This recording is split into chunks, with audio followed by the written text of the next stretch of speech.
Good morning, everyone.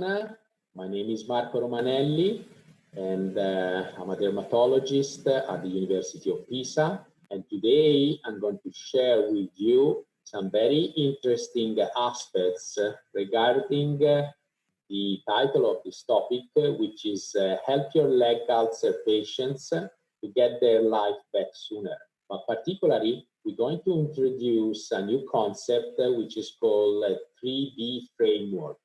And the 3Ds are for diagnosis, decision, and dialogue. I like also to thank Urgo Medical for supporting this symposium.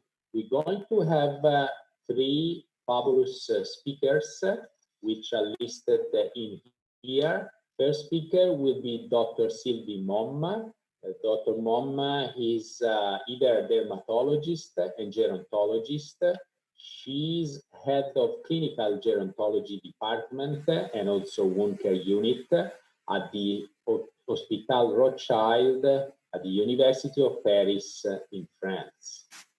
Second speaker will be from United Kingdom, Dr. Caroline Dowsett. Dr. Dowsett is a clinical nurse specialist and at Tissue Viability East London NHS Foundation Trust. She's also an independent nurse consultant in wound care. Third speaker will be Sarah Gardner. And Dr. Gardner is also an independent tissue viability advisor. She's also a trustee of the Tissue Viability Society and also vice chair of Legs Matter. We're going to start promptly with introducing the first speaker, Dr. Sylvie Meaume, who's going to speak about how those leg ulcers impact the life of your patients and their relatives. Please welcome Dr. Sylvie Meaume. Thank you, Professor Romanelli, for your kind introduction. I'm delighted to be there today to highlight the leg ulcer burden and its impact on quality of life. A study was conducted to understand how the patient perceive and experiment their wounds. What do you think this dragon represents? The dragon represents how the patient perceives his wounds, what the wound is for your patient. It's a monster that controls the patient's life. In a study, you have the patient experience with their wounds that can be summarized in 4 metaphors. The first one, it's a transforming journey comparable to the experience of a patient suffering from more serious illness than a cancer. Second, the patients feel completely trapped. The patient reacts by shutting themselves out from their environment, such as a container. Third, the patient can't see the future anymore. They do not longer make plans for the future. Their wounds control their times and future. And fourth, the patient feels that part of themselves are dying and they need to redefine how they are. This is the first study showing that having a wound is emotionally very intense and go far deeper than a simple physical experience of pain or physical discomfort. Moreover, the Venus survey conducted with European healthcare professionals highlights that 1 out of 3 patients doesn't accept compression of dropout. In the several countries, among the main complaints made by patients regarding compression was discomfort and inconvenience of the compression system. Furthermore, the Venus survey shows that today, more than 80% of clinicians acknowledge that treatment of patients suffering from venous or mixed leg ulcer could be optimized. Finally, the Venus survey pointed out that the main clinician objectives are, first of all, to close the wound, and second, to relieve pain. In terms of epidemiology, around 40% of patients have inadequate care and lack of evidence treatment. Around 80% abandon their works. And value treatment is expensive and represent around 1% of the healthcare budget. And finally, more than half of the patients change in familial relationships. Finally, there is 3 challenges for healthcare professionals to reduce healing time. First, making a correct diagnosis, because wounds are often complex. Second, select and safe, effective treatment, etiological treatment, local treatment from the huge range of options available. And third, promoting patient concordance and thus adherence with treatment, and empowering patients to explore the possibility of self or shared care. Thank you for your attention. Thank you, Dr. Meaume. We're now going to have our second speaker, who's Dr. Caroline Dowsett, and the topic for today's session is person-centered diagnosis and evidence-based treatment decisions. Please welcome Dr. Caroline Dowsett. Thank you, Professor Romanelli, for your kind introduction. It's my pleasure to join you for this virtual symposium at EWMA, and I'd like to thank our sponsors, Ergo Medical, for the opportunity.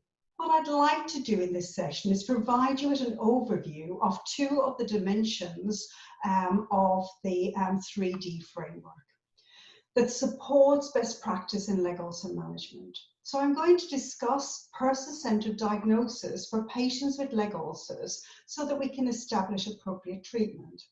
And I'd like to highlight how we can integrate evidence-based treatment decisions to improve patient outcomes and reduce healing times.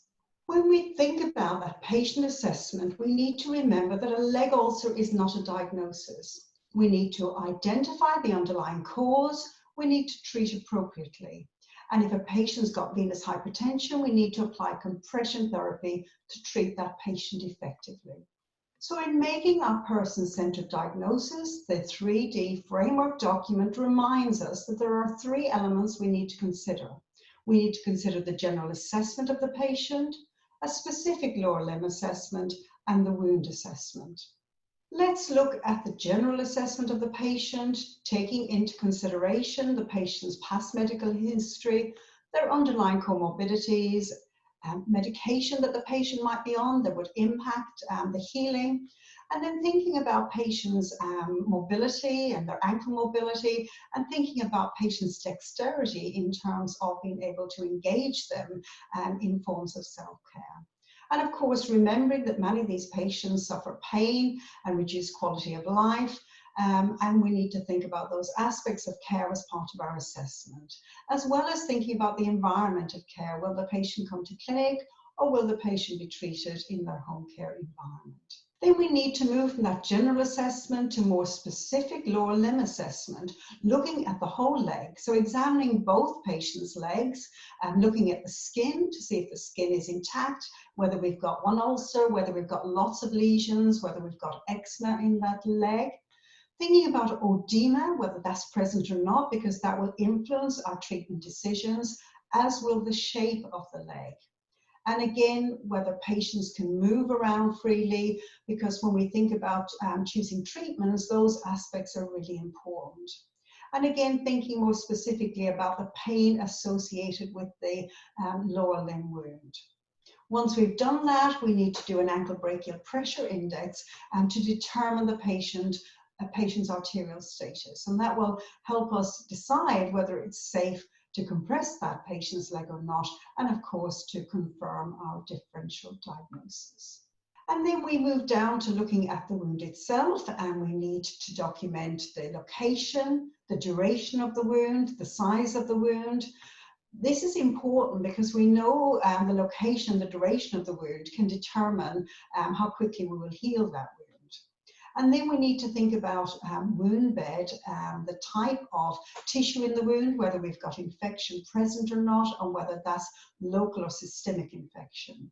And then we need to measure that wound because we need to think about, are the wound edges advancing? So is my wound responding to treatment, or do I need to refer that patient?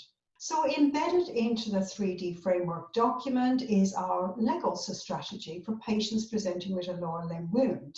And it helps us to bring these three elements together, that general assessment, lower limb assessment, and wound assessment, to help us make our differential diagnosis. So are we treating a venous leg ulcer? Is it a mixed etiology?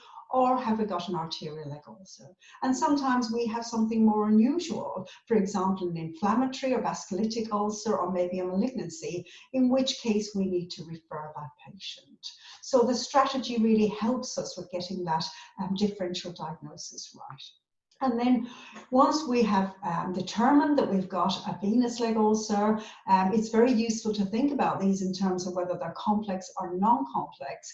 And the simplifying venous leg ulcer consensus recommendation helps us to decide whether we're treating a complex or a simple venous leg ulcer. And that helps us with, in terms of our expectations and setting those goals with the patient in terms of how long it's going to take to heal that patient's wound. So the objectives of a structured approach to patient-centered diagnosis then leads us on to thinking about, well, how are we going to treat this patient? So what are evidence-based treatment decisions in terms of managing this patient and in terms of reducing the time it takes to heal? So let's focus on the second dimension of care, which is evidence-based treatment decisions. And what we need to consider here is the relevant clinical evidence. So what evidence have I got to determine the treatment I select for my patient? What's the health professional's experience in terms of delivering the evidence-based treatment recommendation? And then what are the patient's needs? And how can I adapt the evidence to manage that patient effectively? And these three key decision-making thoughts really are based on evidence-based medicine. And if we think about Sackett's definition, he defines the process of integrating clinical expertise, patients' expectations, along with research to make decisions about the care of our individual patients. And of course, we need to understand the quality of the evidence when we make our decisions. And the evidence-based medicine pyramid is a simple diagram created to help us understand how to weigh up the different types of evidence. And it helps us to put the results of each study design into perspective based on the relative strengths and weaknesses of the design. And of course, the higher up the pyramid, so when you've got randomized controlled trials, you've got meta-analysis, you know that that's scientific, robust evidence on which to base your recommendations. But of course, in the clinical real-life setting, those observational studies are really important as well. And we have that lower level of evidence case reports. So we need to take into consideration where does that evidence sit in terms of the evidence-based pyramid. But of course, what we know is that not all patients with lower limb wounds receive evidence-based care, and there are a variety of reasons for that which we need to address. Some of that is lack of available evidence, and you know, it's my pleasure to be here today involved in this symposium where we're talking about the evidence. It can be that we haven't got that assessment right, so we haven't done that complete assessment, so we don't know what the differential diagnosis is.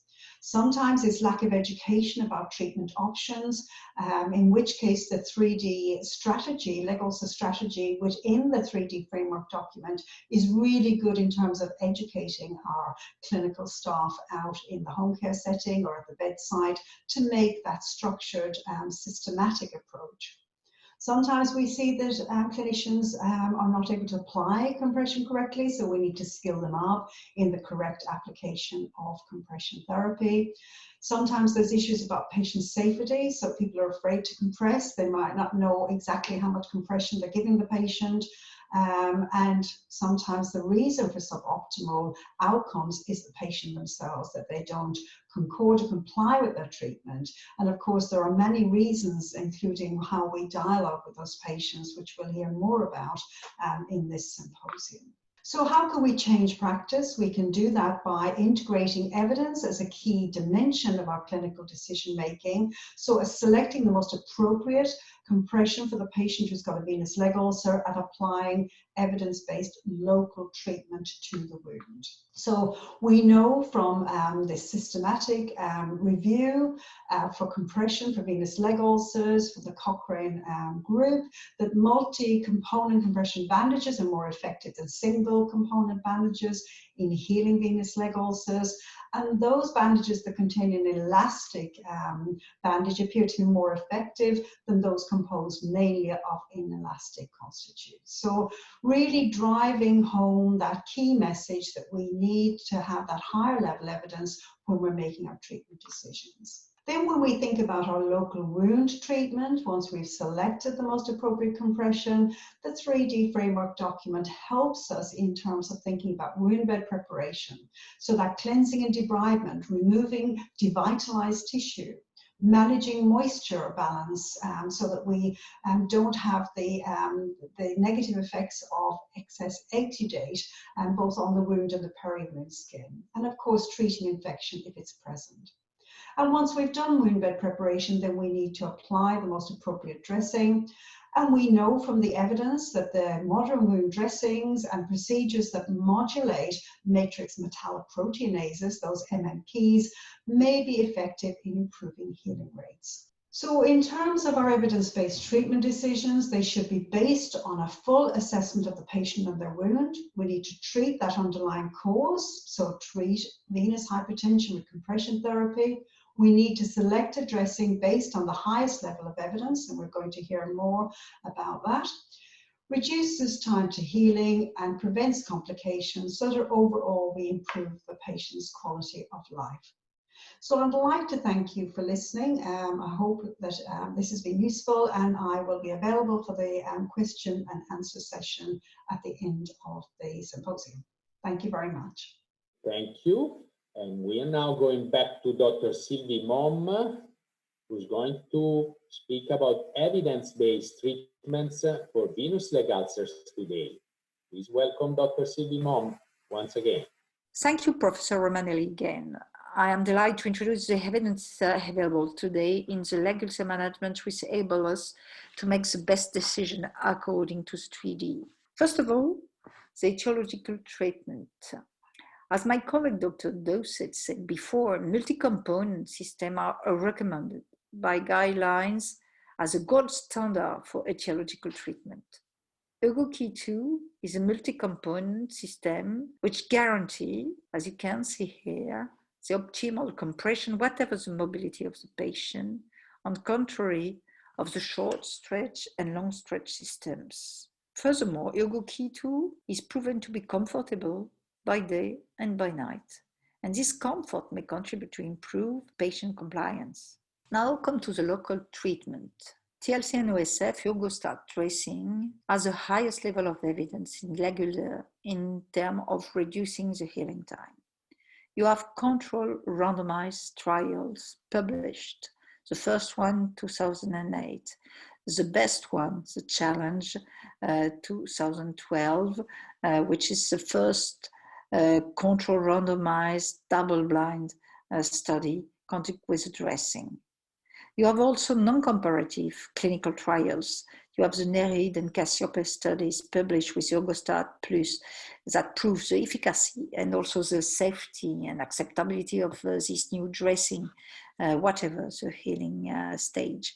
You have also observational study, and we come a little bit more in details in these two studies, the reality and the Dismant studies. And now you have also available recommendation from the NICE and also systematic reviews that recommend the use of this dressing. And finally, the strong evidence conducted in the leg ulcer management was confirmed by a very, very robust control randomized treatment called Explorer, conducted not in value, but in neuroischemic diabetic foot ulcer. Come again a little bit more on the reality study. It's a compilation of 8 observational studies. This study was conducted throughout more than 10,000 patients in value, DFU, and PU. And in this study, time to closure with Ergostat is reduced by 100 days. It's more than 3 months on the average when considering general population health database, which is very important for a patient to save 3 months. Times to close observed in real life is finally totally consistent with the RCT result. Explore study, which is the most robust study demonstrating the efficacy with Ergostat, is published in the Lancet. It's a randomized, controlled, stratified trial, double-blind, conducted in 2 parallel groups in to 140 patients on neuroischemic diabetic foot ulcer, and TLC and OSF was compared to the neutral dressing in a double-blind way, and the standard care was identical in the two groups, especially the offloading. In conclusion of this study, if you look at the result, Eugostat dressing significantly increased the rate of complete closure, which is very important. The first study conducted in total wound closure in comparison with the neutral dressing, and furthermore, times to complete wound closure save 60 days, 2 months. It's very important for the patients. I come a little bit more to the last observational study published, the Dismont study. This study evaluated 2 new polyabsorbent Eugostat dressings, the border and the pad, in a large and selected cohort of patients with chronic wounds under real-life condition all across Germany. The follow-up was 12 weeks or 4 documented visits in more than 1,000 patients. The duration of the treatment median it's 48 days. And the first result is that Eugostat plus dressing are efficient on the wound healing process, regardless the wound healing stage, debridement or granulations at treatment initiation and until the wound closure in all type of chronic wounds, diabetic, venous, or pressure ulcer. And the second major result is that when Eugostat plus is used at the first line treatment, better healing results are achieved. The sooner the treatment initiated, the better the wound healing outcomes. Now we come to the recommendation. If we look at the recognize that Eugostat reduce healing times, is cost saving, may reduce amputation, and also enhance quality of life of the patient. An important systematic review was published this year. And in this systematic review, TLC and OSF wound dressing for diabetic foot and for venous leg was identified. Therefore, the treatment of these wounds with TLC and OSF with Eugostat is highly recommended. Come back to the dressing. How Eugostat plus works. Eugostat plus is a combination of a TLC and OSF matrix and a polyabsorbent fiber. First of all, the TLC and OSF matrix reduce the excess of level of MMPs and impair blood vessel networks. And in the same time, the polyabsorbent fibers are dislocking activities that keep the wound clean to avoid bacterial proliferation. It's very important to have this combined action. Finally, the dressing is available in different type of dressing, different size. You have border, non-border, adhesive, non-adhesive, adherent or not adherent. You have contact layer or absorbent dressing. And finally, you can use appropriate type of dressing adapted to how to dress location, like foot, in diabetic foot, for example, for fragile peri-wound skin, which is very frequent around venous leg, to the level of exudate, which is important essentially in venous leg ulcer and in pressure ulcer, and for quality wounds, which is frequent essentially in diabetic foot and pressure ulcer. So finally, whatever the wound characteristic you have to treat, you can find an Eugostat dressing adapted. Thank you, Dr. Meaume. And we are now on the third part of the symposium, introducing Sarah Gardner from UK. And Dr. Gardner is going to speak about engaging in an inclusive dialogue is key to ensuring delivery of effective treatment. Please welcome Sarah Gardner. Hi, I'm Sarah Gardner, and I'm delighted to be here, able to talk to you about dialogue. Thank you, first of all, to EWMA and to Ergo for allowing me to be part of this really important symposium. Dialogue is the third part of the 3D framework that you've been hearing about, and it's really important to explore dialogue as part of our interaction with patients when we're delivering their care. So when we're talking about leg ulcer care, we know that there are challenges in delivering it. We've got increasing caseloads across all of the services that deliver care, staff shortages, the recruitment issues, and patients are becoming more complex, aren't they? So they will have a number of underlying comorbidities in addition to having a leg ulcer, and those underlying problems impact on healing potential and general health of the patient. Time constraints goes with increasing caseloads and staff shortages, and nurses have to prioritise, or clinicians need to prioritise their day now, and it's really tough to do that. When thinking about community care, a district nurse will have somebody who's end of life, they'll have somebody who's got a blocked catheter, got somebody who's got a heart problem, and then they have patients who need their leg ulcers managing, and it's trying to juggle all of these patients as to who is a priority. It must be really tough. Continuity of care is a difficult one, and we know it's out there in terms of, wouldn't it be great if we could have 1 or 2 nurses delivering that leg ulcer care each day or each week, but we know that that is not possible. So the more nurses that go in, things get lost in translation, don't they? And patient feedback is that they feel they never see the same nurse twice. The knowledge and skills of that nurse can be problematic. You know, accessing education in this current climate is difficult, and we know we need highly skilled nurses or clinicians to deliver the care to make that effective.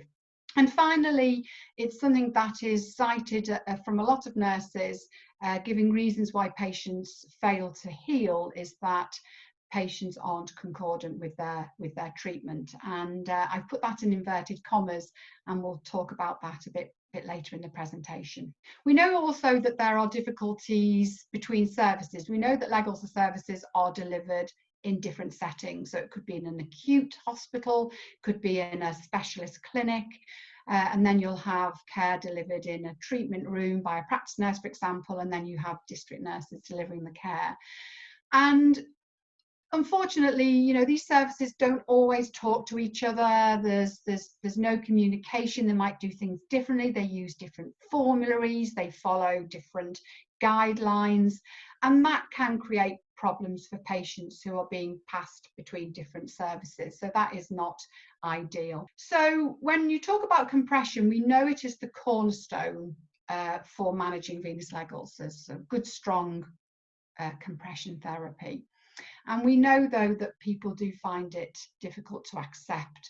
And I've used that word difficult to accept rather than non-concordance, because there will be a reason why people are finding it difficult to wear, for example.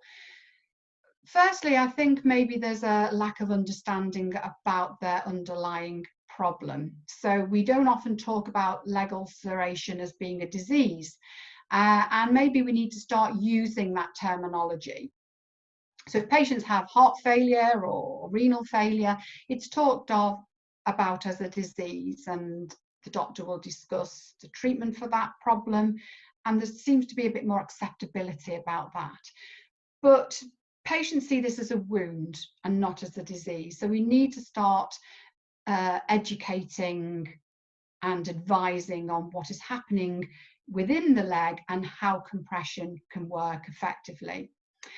There are some significant physical factors involved here, isn't there? You know, if you think about bandaging and how that will maybe impact on someone's mobility, we know that some people are still working who have leg ulceration, and driving is really difficult with bandaging on. I've come across a number of patients who, taxi drivers, bus drivers, who end up not concording with their treatment because they find wearing the bandage and driving really difficult. Some systems are difficult to put on. If you think about hosiery kits or hosiery, they're physical, the dexterity that's needed to pull hosiery on can be problematic. And what often is cited, I think, as a particular problem is footwear. So the bandage system that's currently on, patients can't wear their favourite shoes. And I think we underestimate the importance of that for people. And that is why maybe bandage systems are declined, because they can't get their favourite shoes on. Showering and bathing is difficult. And also just the options aren't there. So this is what we will provide you with. It's these two systems, and if neither of those are acceptable for the patient, that's about it. There's no flexibility, and we don't extend the options to our patients. So I want you to meet Harry. Harry's 82 years young, and he's a farmer. He has a number of cows and horses, and he really enjoys his outdoor life. He's had nasty, large ulceration for 5 years now. And Harry ends up using his own remedies on his legs, often those that he uses on his animals, because he hasn't got a lot of faith in what he's currently receiving from the NHS provider. He often doesn't turn up for his appointments if he knows that a particular nurse is on duty that he feels he hasn't got a good relationship with. And when he is in, consultations can be quite challenging, because often he's taken his bandages off or he's using a different remedy on his legs. So he has been labelled as non-concordant. He doesn't know that. No one's told him that they've given him that label, but that is what they refer to him as being. Harry is feeling like a nuisance and a burden on others. He's very anxious because he can't see any improvement in his leg. He feels he's not being listened to. The nurses are so busy, they don't have time to listen to me. He knows he's labelled, and he feels a bit bossed around by these young nurses. So there's a loss of power and control. He's feeling rather helpless, and that manifests itself in him becoming quite angry. But this situation is only happening because of a lack of effective dialogue. So what are the chances of healing Harry? Well, I would say pretty slim, given the current situation. And it's only going to be possible if Harry is feeling motivated to make the change to improve his leg ulcer. He needs to understand his condition and how the treatment goals can be achieved, but they need to be realistic to him, and he needs to have trust in and is willing to work with his healthcare professionals. So the way that we communicate with Harry will optimise the chances of that being successful. So what is dialogue? Well, the definition is a spoken or written exchange of conversation between two or more people directed towards a particular subject. But it's more than that. It's about communication. It's the way that we listen. So using active listening, for example, the non-verbal. So our body language, our body posture, where we're sitting. You know, do we sit with our back to people, turning round? Is there eye contact? The facial expression. I know sometimes when we feel exasperated, you know, that must come across, you know, raising of the eyebrows or whatever. Really, you know, important that we don't do that. Touch is really important when people get it upset or anxious. That is really, you know, a nice touch that we are showing empathy. Verbal, using clear, accurate, honest and appropriate language, and how we say it. Our tone of voice, again, is really important, and sometimes we're not aware of how we're coming across in terms of tone. How we question, how we ask questions, use that open, questioned approach so we can get more information, and also support that with written information as well. It's really important that we get this right, folks, because if we're taking a history and we're not connecting, we're not using an effective dialogue, how are we going to get that information to make an accurate diagnosis and to put patients on the right treatment plan? If we're not getting that, we could actually be embarking on a harmful plan of care for our patients. We also, by effectively communicating, will improve that patient care experience. And if that's the case, if you want to use the word concordance, I think it will enhance concordance with treatment and care plan, which ineffectively then will lead to better outcomes. So how should we engage in dialogue? Well, get the go-ahead first. So does Harry want the information? Is there a readiness for change? If he doesn't want to move on with a positive treatment plan. You're probably wasting your time at this point. So you need to have a conversation that Harry wants to engage in a positive plan of care with you. Use a patient-centered therapeutic approach. So, you know, it's not a one-size-fits-all.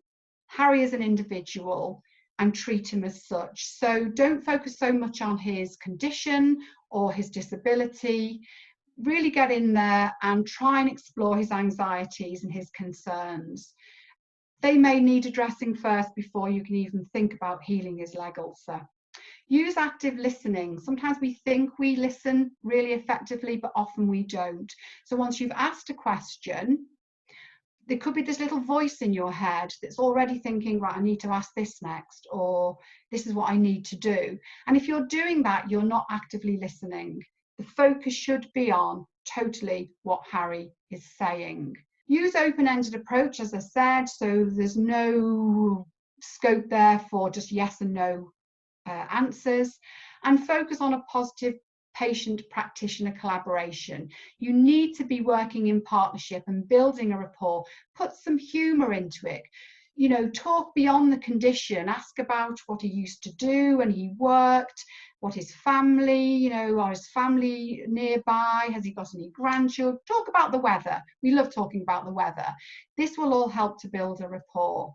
So that will help build trust and foster optimism as well. But also, Harry needs to believe he can succeed, and you need to foster that with him and be empathetic, put ourselves in his world and how he will be experiencing these different things. When you've had that dialogue, you need to agree a plan with Harry. So what goals does he have? Well, Harry's goal was he wants to wear his Wellingtons. That's the most important thing when he's out there with his horses and his cows. So you need to be flexible maybe in your treatment plan in terms of bandage systems or hosiery, for example. Sometimes we have to be quite creative and a bit quirky about how we do that. So discuss other methods and generate ideas. Discuss first steps and make plans. And that's really important that we're not too ambitious. So small steps, small goals, which are going to be achievable.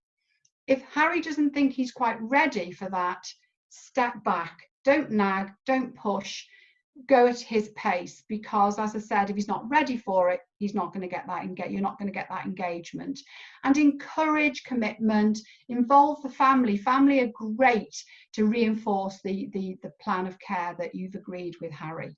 Don't forget, this is not just about you as an individual. We can't shoulder all of this on our own often. There is a multidisciplinary team approach that should be required. You know, think about using physios or occupational therapies to support your plan of care. Get the GP involved in maybe some analgesia planning. Failures in communication between us as healthcare professionals can result in poor outcomes and patient harm. So if we're not communicating this plan with our peers, you're going to trip yourself up straight away, because if Harry comes in to see another nurse who has not been part of or isn't aware of that new plan, she possibly will embark on a different plan, and that will sort of upset the balance, as it were. So consider the wider communication channels. What are the barriers? Do they need revising? So in summary, we know that effective treatment requires the active participation of the patient and also the family as well. And you'll only succeed with this if the patient is motivated and wants that change. So we need to think about what our communication is like, what our dialogue is like.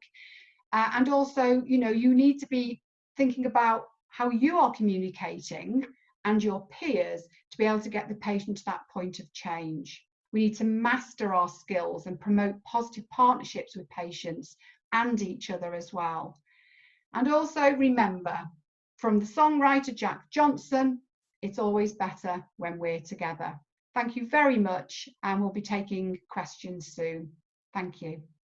At the end, I'd like to thank these three speakers for their brilliant contribution in this EWMA symposium supported by Urgo Medical about healthier leg ulcer patients get their life back sooner. And in conclusion, we like to summarize that to achieve good outcomes, diagnosis with a comprehensive holistic assessment must be performed to establish the wound etiology and the best treatment decision. And we have already diagnosis and decision on the 3D framework. So compression, of course, is the cornerstone of venous leg ulcer management. Compliance is key to avoid complications and give the patients the best chance to heal. Particularly, the product Ulgo K2 is highly recognized as comfortable by day and night and guarantees continuous compression.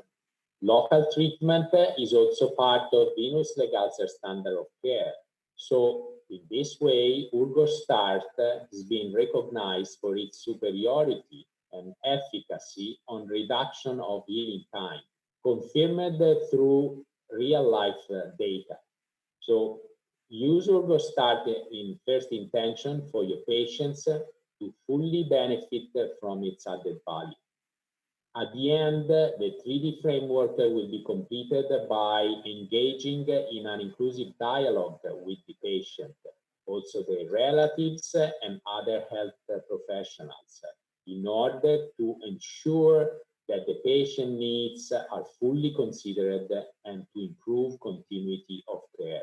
You can be a change maker, and also you are more than welcome to come and to discover the tools that will help you to heal your patients at the booth, virtual booth of Ulgo Medical during the EWMA 2020 conference. Once again, I thank you for your attendance, and I thank all the speakers for this fabulous symposium.